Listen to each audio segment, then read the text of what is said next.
Ladies and gentlemen, is your favorite white colonizer Zionist prince coming to you live from the United States of America. It's all the traveling clout. Let's take a look at this clip from the UK.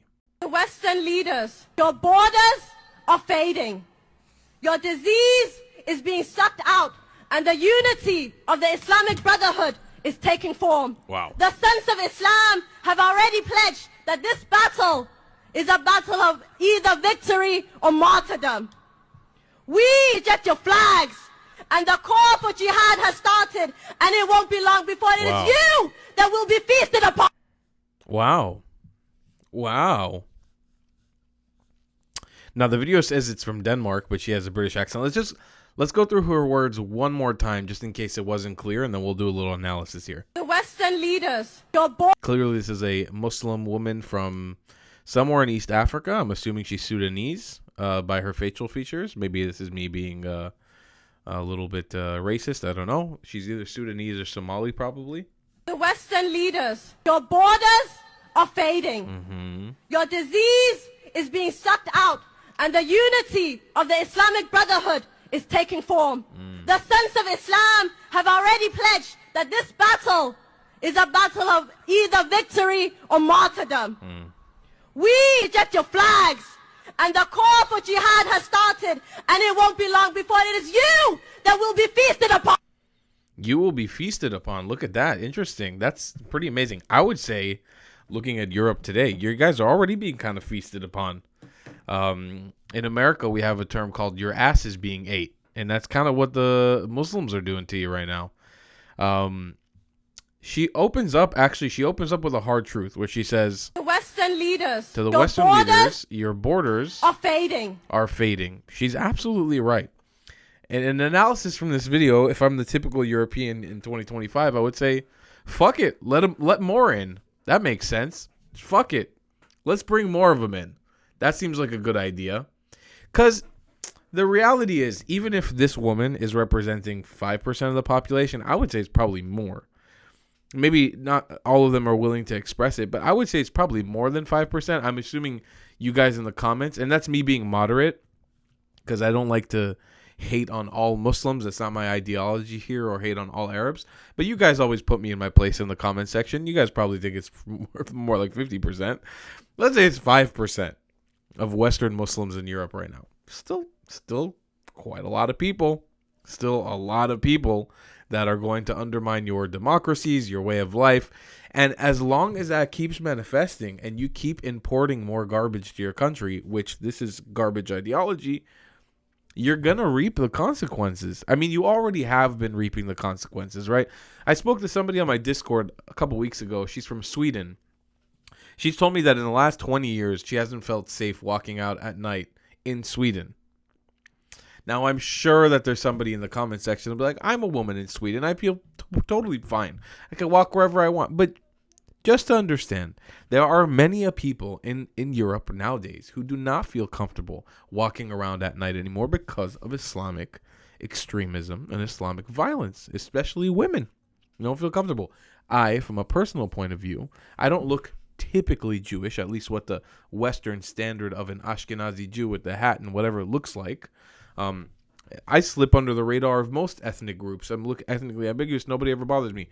I myself don't feel 100% naturally comfortable to walk around the streets of Europe anymore. That's why when I first started traveling around the world, Europe was my main destination.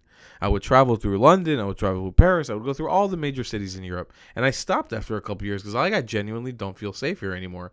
It feels like the Islamic extremism has taken such a dominant stance in society. And you see people in Europe trying to push back at it. But this woman's Your disease, plea for Europe's fall. Western leaders, your borders are fading. Your disease is being sucked out. This isn't a warning, my friends. This is a foreshadowing. She is foreshadowing what is The coming. unity of the Islamic Brotherhood is taking form. Now, the unity of the Islamic Brotherhood is not taking form.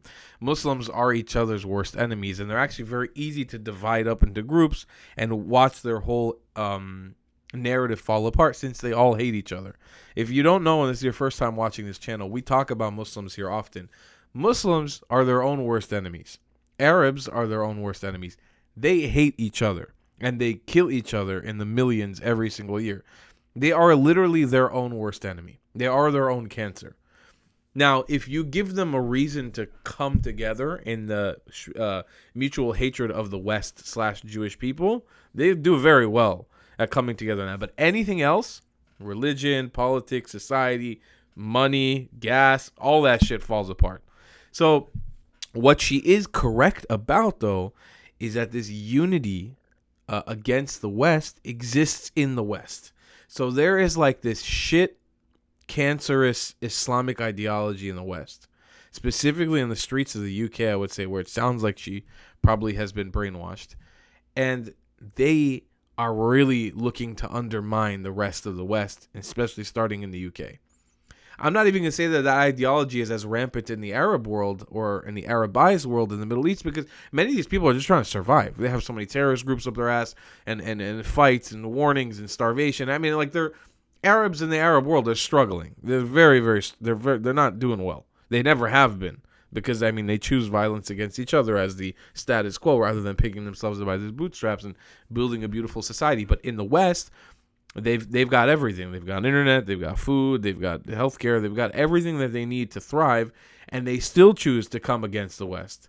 That ideology is what she's warning about. There is a unification of Muslims in the West, whether they're Pakistani or Sudanese or Egyptian or whatever.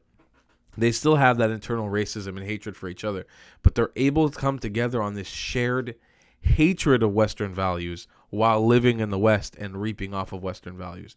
And what she's saying is very important you pay attention to this. The sons of Islam have already pledged. The sons of the Islamic Brotherhood is taking form. Unity of the Islamic Brotherhood is taking form. The sons of Islam have already pledged that this battle is a battle of either victory or martyrdom. And I quite frankly, I believe her. The sons of Islam, whatever the fuck that means, probably on the streets of London and Manchester are coming together. And again, whether they're from Pakistan or Bangladesh or wherever wherever holes they climbed out of to make it to the UK, they are there. And they're primed, and they are ready to die for the cause when the time is coming. And you may laugh, and you may watch this video and say, ha ha ha, this is so stupid. We're all lovely-dovely and having fun, and everything's all fine, and they'll get out of it. The extremism will go away.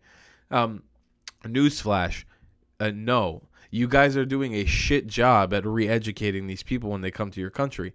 You're not giving them a reason to stop hating you. They come to you because they perceive that you fuck their country while they are the ones who fuck their own countries. And then, you embolden them by telling them, yeah, we fucked your country. That's why you're here. We're here to do right by you. But you don't give them an alternative. You don't teach them anything differently. You just let them keep being fucking idiots. And what do you get? A bunch of fucking idiots. This is what you get. You end up with this. This is the product of your what you have to do is you have to analyze, do you want to have a society in a couple years that's non-Islamic, non-pan-Arabist, racist, supremacist? Or are you okay with it? If you're okay with it, tfaddal, habibi, keep going. You're on the perfect trajectory. I mean, they've been prophesizing this since I was a kid in high school, and I've watched it actually manifest into reality. It's true. They're fucking taking over, and they're doing a damn good job at it. Now, if you want a fighting chance, you got to stand up against it. You have to do something. You have to say something. See something, say something. It's a tale as old as time. You see something bad happening, say something about it. And I know it's easier said than done because your governments are oppressing you. And, you know, in the UK, if you speak out about this stuff, it's deemed as racist. You get tossed in jail. But you have to rise up. You have to rise up. Try to do it within the confines of the law, what you're allowed to do. You've got to rise up. You've got to say something. You've got to save your nations. And again, you have to make that internal point, that internal battle. Is it important to you? If it's not important to you, you're on the right track. Let it fall and become a Muslim nation. I don't know. I mean, maybe that's what you want. But what I can tell you from somebody who lives in the Middle East, 53 Muslim nations in the world, bar 4 or 5 of them, all doing very bad. Bar 4 or 5 of them. 4 or 5 of them are succeeding. The rest, really doing very, very poorly. Very poorly. There's almost like a trajectory of like you become a Muslim country, you are destined to fail. And that is just the reality of the situation. So make that calculation for yourself. You like Amazon Prime? Maybe fight for it. It doesn't really exist in other places. Fight for the Amazon Prime. I'll tell you, it's worth it.